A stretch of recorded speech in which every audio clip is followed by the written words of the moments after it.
Good morning students. कल हमने Wagner theory को फिनिश किया। होपफुली आपने अच्छे से समझ लिया होगा, क्योंकि प्रारूप तो मैंने उससे पहले सप्ताह में इसका कर दिया था। आज बच्चों थोड़ी सी बात जो प्लेट टेक्टोनिक सिद्धांत, क्योंकि मैंने कहा था वैगनर थ्योरी जहाँ पे ख़त्म होती है, क्योंकि उसकी बहुत सारी बातें बलों के बारे में या और दूसरी चीज़ों के बारे में स्पष्टता नहीं हो पाई, तो हमने उसको उसके आधार पर ही वर्तमान समय का जो महाद्वीपीय निर्माण सिद्धांत है वो बहुत ही महत्वपूर्ण है, प्लेट विवर्तनिक सिद्धांत। ठीक है, प्लेट टेक्टोनिक थियरी। बच्चों ये थियरी 1960 के अंदर प्रोफेसर हैरी हेस्ट ने दी थी। ये अमेरिकन प्रोफेसर थे, भूभौतिकी थी। इनका मतलब बहुत ज़्यादा वर्क जो है marine geologist as an marine geologist, marine मतलब महासागरीय या सागरीय भौमिकी विदों के तथा भूभौतिकी विदों द्वारा किए गए कार्यों पर आधारित था। बच्चों इसका नाम है 1962 में इन्होंने स्क्रिप्ट इंस्टीट्यूट ऑफ ओशनोग्राफी के प्रोफेसर मैसन की सहायता से प्रशांत महासागर में मैग्नोमीटर की सहायता ली। और मैग्नोमीटर एक इंस्ट्रूमेंट है ना, उसकी सहायता ली और इसके जो अपने तली है, महासागरों की तली, उसके बारे में यानी कोस्टल पार्ट में उसके बेस को स्टडी किया। और उस पर उन्होंने जब अध्ययन किया तो चुंबकीय विसंगतियां पाई, मैग्नेटिक एनोमलीज, और उसका एक चार्ट बनाया। और उसको जब तैयार किया तो वह चार्ट उत्तर दक्षिण दिशा में एक लंबी पट्टी के रूप में परिलक्षित हुआ। तो बच्चों कुल मिलाकर के कहने का मकसद सिर्फ इतना सा समझ लो, क्योंकि आप फर्स्ट ईयर के स्टूडेंट हो, तो मैग्नेटिक एनोमली मतलब विषमता है ना, विसंगति। विसंगति क्यों? क्योंकि हमारा पृथ्वी का आंतरिक भाग जो कोर है वो भी हल्का सा शिफ्ट होता है, मतलब दोनों प्लेटें आपस में एक, मतलब पृथ्वी के ऊपर जो आपका सियाल है या क्रस्ट है उसमें ये पेटियां मूव कर रही हैं। अब इस बात को मैं अभी समझाती हूँ। देखो एक सर्किल दिख रहा है आपको, ये वाला, इसको थोड़ा ध्यान दीजिए। और ये जो सर्किल पे मैंने चारों तरफ डॉट लगाए हैं, ये सब क्या है? ये आपका सियाल है। और सियाल की थिकनेस कितनी बताई बच्चों? 200 किलोमीटर। और 200 किलोमीटर इसको हम स्थल मंडल या इंग्लिश में लिथोस्फीयर भी कहते हैं। और इस बात पर ही हम अभी बात कर रहे हैं। और इसका मूव जो है वो ऐसे होता है, मतलब एक साथ पूरा गोल नहीं घूमता है, जिगजैग फॉर्म में, आगे पीछे। कैसे? ये इस तरह से, ये इस तरह से मूव होता है, ये इस तरह से। ठीक है, ये पृथ्वी इस तरह से मूव हो रही है। तो इसमें जो फॉल्ट्स डेवलप हो रहे हैं, ये आपके मैंने डॉट्स लगा रखे हैं, मैं आपको डैशेस ये समझा रही हूँ। तो पहले बच्चों इसका जो मैग्नेटिक एनोमली को है उसके फाइंड आउट करने के बाद महासागरीय खड़, नेतल, इन सब के बारे में उन्होंने बात की। खड़ होते हैं मतलब this thing gorges, canyons, submarine canyons. ये भी मैं अभी एक्सप्लेन करूंगी, क्योंकि प्लेट्स मूव होती हैं तो ये उसका परिणाम होता है कि कहीं पर खड़ बनता है या गॉर्जेस बनते हैं या कैनियंस बनते हैं, और कई जगह पर रिजेस बनती हैं। ठीक है, अब बच्चों ये जो प्लेटें हैं ये निरंतर गतिशील रहती हैं। इसको हम आयलर ज्यामिति सिद्धांत, आयलर महोदय थे, उनके सिद्धांत के आधार पर इसका नाम दिया गया है। उसके अनुसार जो गोले की सतह पर किसी प्लेट की गति एक सामान्य घूर्णन के रूप में होती है, सिंपल रोटेशन। जैसे हमारी पृथ्वी अपने किली पे कैसे घूमी हुई है, घूम रही है, परंतु मैंने अभी हाथ का मोशन कैसे बताया, ऐसे जैसे एडजस्टमेंट के तौर पे। तो उन्होंने कहा जब ये घूम रही है तो उसकी घूर्णन कक्ष के सहारे, यानी रोटेशन एक्सिस के सहारे ये सब कुछ संपादित होता है। ये कोई बाहर नहीं हो रहा है, उसके रोटेशनल एंगल पे ही हो रहा है। कहाँ? जो मैंने अभी हाथ से क्रिया बताई ना आपको, ये मैं बहुत सरल तरीके से बता रही हूँ, क्योंकि मैथमेटिकली तो ये बहुत कॉम्प्लिकेटेड है। तो ये जो मैंने मोशन बताया ऊपर नीचे का हल्का सा, तो ये कहाँ हो रहा है? पृथ्वी के रोटेशन कक्ष के सहारे। पृथ्वी कहाँ रोटेट कर रही है? अपनी कीली पे रोटेट कर रही है। और कहाँ रिवॉल्व कर रही है? परिभ्रमण कहाँ कर रही है? सूर्य के चारों ओर कर रही है। जिन बच्चों ने नया ज्वाइन किया है वो मेरे सारे पहले के वीडियोस देख लें। व्हाट्सएप के जो मेरे मैसेज हैं या रिकॉर्डिंग्स हैं जो मैं आपके ग्रुप में डाल रही हूँ उसको देख लें, क्योंकि बच्चों वीडियो बनाने में मुझे बहुत तकलीफ हो रही है, nobody is there to help me out. और तो इस प्रकार से बच्चों ये एक जब ये घूमती हैं तो घूर्णन गति घूर्णन अक्ष के सहारे लघु चक्रीय मार्ग स्मॉल सर्किल पाथ गतिशील हो जाता है। यानी हमको यहाँ पर सिर्फ ये जानने की बात समझनी चाहिए कि ये जो घूर्णन गति के रूप में, सिंपल रोटेशन के रूप में, सामान्य घूर्णन के रूप में जो ये हमारा मैग्नेटिक फील्ड है वो भी ट्विस्ट हो रहा है, वो भी हेल्प कर रहा है स्थलखंडों के संचलन में। तो इसको बाद में मॉर्गन महोदय ने आयलर महोदय के प्लेट के रचनात्मक और विनाशात्मक किनारे के सापेक्षिक संचलन का वेग यानी रिलेटिव वेलोसिटी तथा उसके घूर्णन कक्ष के अक्ष के सहारे कौणिक वेग एंगुलर वेलोसिटी और घूर्णन अक्ष से प्लेट किनारे के बिंदु की कोणीय दूरी को समानुपातिक होता है, ये उन्होंने बताया। ये इतना समझ में नहीं आए तो केवल सुन लिया आपने, है ना। अब मॉर्गन महोदय ने क्या करा कि इसी आयलर सिद्धांत के आधार पर विषुवत रेखीय अटलांटिक के प्रसरण तथा प्लेट संचलन की व्याख्या का प्रयास किया। अब बच्चों इस पे बहुत सारे जोग्राफर्स हुए बाद में 1787 में, जब पहले रैमफोर्ड, हॉपकिंस और आर्थर होम्स इन सबों ने ही बात की थी। परंतु जो वर्तमान में बात हुई बच्चों वो सिर्फ हुई कि ये विस्कोसियस मैटर जो है ये आंतरिक भाग में अत्यधिक दाब पर और आंतरिक ताप पर आधारित है। अब इस चीज में समझा रही हूँ कैसे। विस्कोसियस कहाँ पर है बच्चों? विस्कोसियस द्रव्य पदार्थ या प्लास्टिक जोन हमने बोला या दुर्बलता मंडल बोला, उसको हमने क्या बोला? स्थेनोस्फीयर बोला।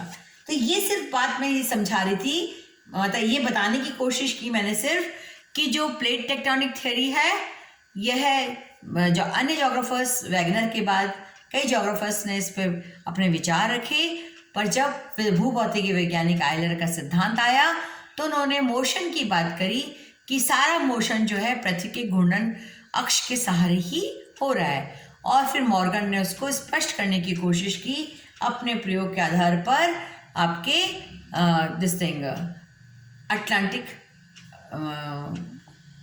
महासागर में। ठीक है। अब बच्चों यहाँ पर बात आती है कि ये जो बात मैंने यहाँ पर लिखी है, अब देखो अब तक तो आपने, अब बच्चों जो नए बच्चे आए हैं वो फिर से सुन लें कि पृथ्वी की आंतरिक संरचना को हमने कैसे देखा था बच्चों? ओहो, कैसे देखा था? 3 भागों में देखा था। कौन कौन से 3 भाग थे? केमिकल कॉम्पोजिशन ऑफ अर्थ, ऐसे देखा था ना, सियाल, सीमा और निफे, इसी रूप में देखा था। सियाल हमने देखा था लाइटेस्ट पार्ट का बना हुआ कम घनत्व के पदार्थ 2.5 से 2.7, अलग अलग जोग्राफर की अलग अलग बात कही थी। फिर हमने कहा था सीमा, इसकी डेंसिटी ज़्यादा बताई थी हमने 5.5, और निफे की डेंसिटी जब हम पढ़ा करते थे निकल फेरियम से बना हुआ है, हार्डेस्ट मटेरियल से बना हुआ है, या खनिज बोलते हैं कई लोग, और मैं यहाँ पे मिनरल मेटल्स बोल रही हूँ। तो ये निकल और फेरियम से बना हुआ है। जब हम पढ़ते थे तो इसकी डेंसिटी हम 11 बोलते थे, पर वर्तमान में कुछ जोग्राफर्स 12 और कुछ 13 मानते हैं। तो आप 12 एन एवरेज कोर भाग की डेंसिटी रख लें। डेंसिटी का मैंने क्या बताया था, जैसे ये मेरा स्केल है ना, इसकी डेंसिटी अलग है, मतलब इसका भार अलग है। मेरा ये पेन का ढक्कन है, इसका भार अलग है। ये पेन इटसेल्फ, इसका भार अलग है। तो कहने का मकसद बच्चों, हर पदार्थ की अपनी डेंसिटी होती है, घनत्व, है ना। और इस बात को हम यहीं पे भूल जाएं। किस बात को? पृथ्वी की परतों की रासायनिक संरचना को हम इसको यहीं पर भूल जाएं, क्योंकि बच्चों ये अभी काम नहीं आएगी। अब हमें आगे बढ़ना है ना, आगे बढ़ना तो हमें क्या करना है, हमें पृथ्वी की यांत्रिक दशा बतानी है। और यांत्रिक के आधार पर मैंने आपको 4 लेयर बताई थी ना, लिथोस्फीयर, मेसोस्फीयर, स्थल मंडल, मध्य मंडल, है ना, बैरोस्फीयर एंड पेरियोस्फीयर या क्रोड, ये 4 बोले थे ना, याद होंगे। पर अभी देखो क्योंकि ये सारी घटना कहाँ हो रही है, हम किस चीज को स्टडी कर रहे हैं, अभी स्टार्ट कर रहे हैं, तो यांत्रिक आधार पर, क्या यहाँ पे लिख लूं, जो लो है दिख रहा है कि नहीं दिख रहा है मालूम नहीं, यांत्रिक आधार पर पृथ्वी की परतों को, ये पृथ्वी की परत है ना, ये देखो है ना, इस ये हमने यहाँ पे खड़े हैं, जैसे हम इस जगह पे खड़े हैं एक कोने पे, जहां मैं खड़ी हूँ, जहां मैं भी रूम के ऊपर खड़ी हूँ, आप अपने कक्ष क्लास पे खड़े हैं, इसको हमने क्या बोला था, स्थल मंडल, है ना, लिथोस्फीयर, याद हो गया। इसकी हमने थिकनेस लिथोस्फीयर की बची हुई थी, हमने वैसे ही बात की, तो अर्थरोम से तो 100 किलोमीटर बताई, पर एन एवरेज हम 30 to 40 किलोमीटर्स मानते हैं, किसकी, लिथोस्फीयर की। अब बच्चों लिथोस्फीयर यानी जिसको हमने साधारण भाषा में क्या बोला था, क्रस्ट, याद रहेगा ना, लिथोस्फीयर को हमने साधारण भाषा में क्या बोला था, क्रस्ट, भू प्रॉपर्टी, है ना।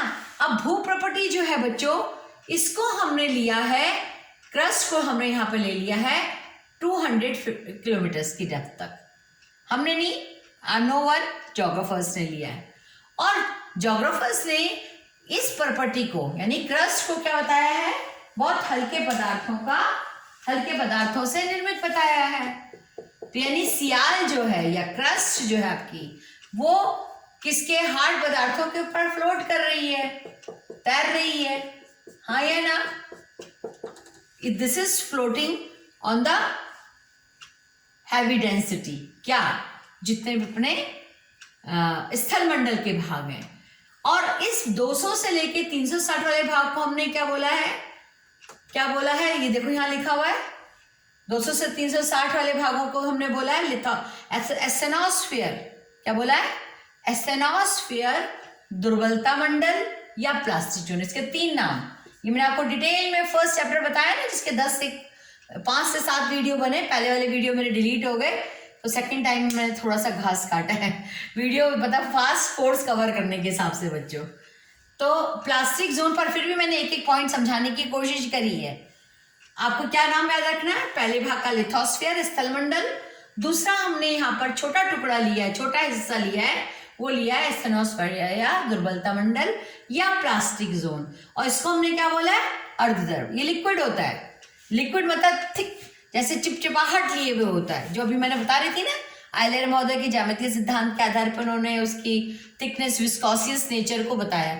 अब विस्कोसियस तो बेटे जैसे गोंद भी आपका है, गोंद विस्कोसियस है, आपका गम, पेस्ट, टूथपेस्ट जो है वो आपका अर्धद्रव वाला है, तो इसको याद रखना एग्जाम्पल को आप दिमाग में, तो इसको हमने अर्धद्रव भाग बोला है। बच्चों अब देखो मैंने, और इसके नीचे जो 300 से लेकर 360 के मंडल को हमने मेसोस्फीयर या मध्य मंडल बोला है, और 2900 से लेकर के 6371 किलोमीटर क्या है, ये पृथ्वी का आंतरिक भाग। ये जल्दी लिखने कोर्स को वीडियो शॉर्ट करने के लिए बेटा मैंने ये बना दिया है, क्योंकि मुझे इसमें अच्छा मजा नहीं आ रहा है ऐसे पढ़ाने में, बिल्कुल मजा नहीं आ रहा है साल पढ़ाने में, पर मजबूरी वश मैं आपको पढ़ा रही हूँ।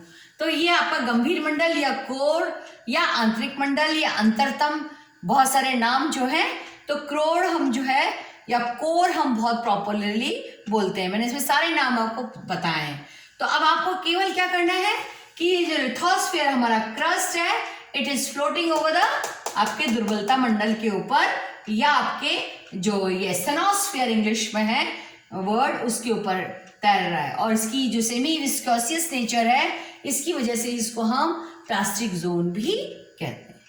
अब देखिए बच्चों, जो हमने आयलर सिद्धांत, हमारा ये अर्थ ऐसे क्यों हो रहा है, क्योंकि बिकॉज इसमें अंदर मैग्नेटिक फील्ड है, ठीक है, और मैग्नेटिक फील्ड में अपनी रेस निकलती हैं, और उसका पोजीशन शिफ्ट होता है, हल्का सा मूव होता है, शिफ्ट नहीं, हल्का सा मूव होता है। विखंडन तो तब होता है जब अंदर से बहुत ज्यादा बल उसमें आता है। अब देखिए बच्चों, मैंने कहा था मैंने ये ऐसे पॉइंट्स लगा रखे हैं, तो ये क्या समझाने के लिए लगाए, 1 2 3 4 5 6 नंबर डाल रही हूँ, 4 5 6। तो ये क्या है, ये स्थल मंडल के ऊपर क्रस्ट या सियाल से बने हुए जो भी भूभाग हैं, स्थल मंडल को हमने क्या बोला है, यहाँ पर प्लेट बोला है, याद हो गया।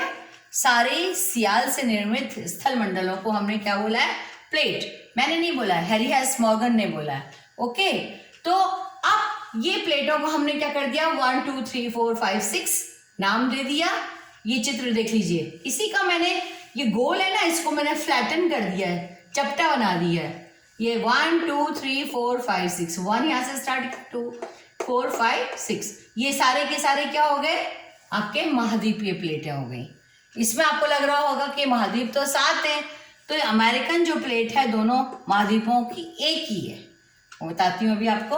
अब ये सारी प्लेटें कहाँ फ्लोट हो रही हैं, सारी की सारी आपके सीमा के ऊपर तैर रही हैं। विस्कोसियस, ये जो आपका अर्धद्रव भाग है स्टेनोस्फीयर के ऊपर ये धस भी रही हैं और फ्लोट भी हो रही हैं। बताइए, इसको फिर हम नेक्स्ट चैप्टर्स के बाद जो पढ़ेंगे वो आइसोस्टेसी पढ़ेंगे, समस्थिति कि घूमती हुई पृथ्वी के ऊपर के भागों पे और आंतरिक भागों में कैसे संतुलन बनता है, ये चीज हम अगले नेक्स्ट चैप्टर में पढ़ेंगे। तो होपफुली आपको ये समझ में आ गया। ये सब क्या है, ये सियाल की प्लेट्स हैं। प्लेट्स किसको कहे हैं, कहा है हमने, सियाल से निर्मित भूभाग। और सियाल से निर्मित भूभाग, जैसा कि हमने पूर्व चैप्टर में पढ़ा है कि सियाल की सबसे ज्यादा थिकनेस कहाँ होती है, स्थल मंडलों के नीचे, और सीमा की थिकनेस कहाँ होती है, महासागरीय तली में, महासागर के पैंदे पर। इतनी बात समझ में आ गई बच्चों। अब देखिए बच्चों, इसी चीज को यहाँ पर एक्सप्लेन करें तो मैं यहाँ पे इसको डिलीट कर रही हूँ, मिटा रही हूँ, क्योंकि मेरे लिए संभव नहीं है इतना मैप जल्दी से बनाना। होपफुली आपको ये समझ में आ गया होगा। तो प्लेट विवर्तन के सिद्धांत में ये देखिए आपका यूरोप है, ये आपका नॉर्वे, स्वीडन, स्कैंडिनेवियन कंट्रीज है, ठीक है। और यहाँ पर इसको मैं, ये फिनलैंड आ गया, दिस इज फिनलैंड का, लिथुआनिया, ये सब कंट्रीज आ गए। ये आपके यहाँ पे डेनमार्क आया, डेनमार्क या जुरा आइलैंड जिसको हम बोलते हैं जोग्राफिकल लैंग्वेज में, फ्रांस। और ये सारे बच्चों यहाँ पर ये आपका दिस इज यूके, जिसके सहारे हमारी ये देखिए आप, मैंने ये डाली है। आई एम सॉरी, ये क्या, आई एम सॉरी, मैं आपको समझाने की बात करने के लिए, देखो ये मैंने यहाँ नॉर्वे स्वीडन डाल रखा है, यूके, ये आपका लंदन से आपकी देशांतर चल रही है। मैं दोबारा मैप बनाने लगी थी आपका। ये दिस इज आपका ग्रीनलैंड पोर्शन, ये आपका यहाँ तक आएगा, 42 डिग्री देशांतर तक आ गया पूरा। और ये बच्चों आपको थर्ड ईयर में सिखाऊंगी मैं, लैटिट्यूड लॉन्गिट्यूड के आधार पर मैं मैप बनाने की प्रक्रिया आपको थर्ड ईयर में बताती हूँ। मेरे जितने भी पास आउट हो गए हैं स्टूडेंट्स, ये यहाँ से बच्चों इस तरह से लिया मैंने, ये लिया, इसको बहुत लंबा हो गया ये, बिगर साइज 60 डिग्री, ये इस तरह से। और ये आपका हडसन, ये लेब्राडोर प्लेटो, और ये आपका जहाँ सारा ये न्यू फाउंडलैंड आइलैंड है, फिर ये आपका फ्लोरिडा कोस्ट है, ये गल्फ ऑफ कैलिफोर्निया है, कैलिफोर्निया, ये फ्लोरिडा 32 डिग्री के आसपास हैं ये सारे, ये आपका मैक्सिको, और ये सारे पनामा, और ये आ गए, ठीक है। ये मैंने आपका एक रफ स्केच क्रिएट करा है, निकारागुआ, हंडुरास। और ये पोर्शन बहुत ध्यान से देखिएगा बच्चों, ये वाला मध्यवर्ती इंग्लैंड। तो देखिए, फर्स्ट प्लेट 6 स्थल प्लेटें हैं, मतलब कुल बड़ी प्लेटें हैं, और 20 स्मॉल प्लेटें हैं हैरी हैस मॉर्गन के हिसाब से। प्लेटें कौन सी, स्थल भाग। स्थल भाग किसके निर्मित हैं, सियाल के। सियाल मतलब सिलिका एंड एल्यूमिनियम के, इसका मतलब हल्के डेंसिटी के पदार्थों के। तो ये फर्स्ट है यूरेशियन प्लेट। दूसरा हम ऑस्ट्रो इंडियन प्लेट बोलते हैं बच्चों इसको, और यहाँ पर हम इसको इंडियन प्लेट भी बोल सकते हैं। तीसरा अफ्रीकन प्लेट, चौथा अमेरिकन, ये चौथा लिखा है मैंने ये यहाँ पे, ये अमेरिकन प्लेट, पूरी नॉर्थ अमेरिका साउथ अमेरिका में के प्लेट। और फिर पांचवा है पैसिफिक प्लेट, ये सी पार्ट, क्योंकि प्रशांत महासागर जो है वो क्या है, छोटा पार्ट है पेंथेलासा का, ठीक है। तो ये प्रशांत प्लेट हो गया। और छठी है एंटार्क्टिका प्लेट। इसको थोड़ा सा आप 2 मिनट के लिए पॉज दीजिए और ध्यान से देखिए। फिर मैंने इसके बाद आपका ये मूवमेंट्स बताए, संचलन बताए, ठीक है। और ये संचलन को हम अलग अलग तरीके से शो कर सकते हैं बच्चों। ये इधर जा रहा है, ये आपका ऑस्ट्रेलिया के नीचे जा रहा है वाला संचलन। तो ये आपका पूरा अटलांटिक ओशन है, ये वाला अटलांटिक ओशन का संचलन है। ये पैसिफिक ओशन में है, ये आपका इंडियन ओशन में। तो होपफुली इतनी बात समझ में आ गई होगी। ये अंटार्कटिका महाद्वीप है और यहाँ पे बेटा ये मैंने आर्कटिक लिखा हुआ है। Is this clear? तो इस प्रकार से, ओ माय गॉड, ये तो 20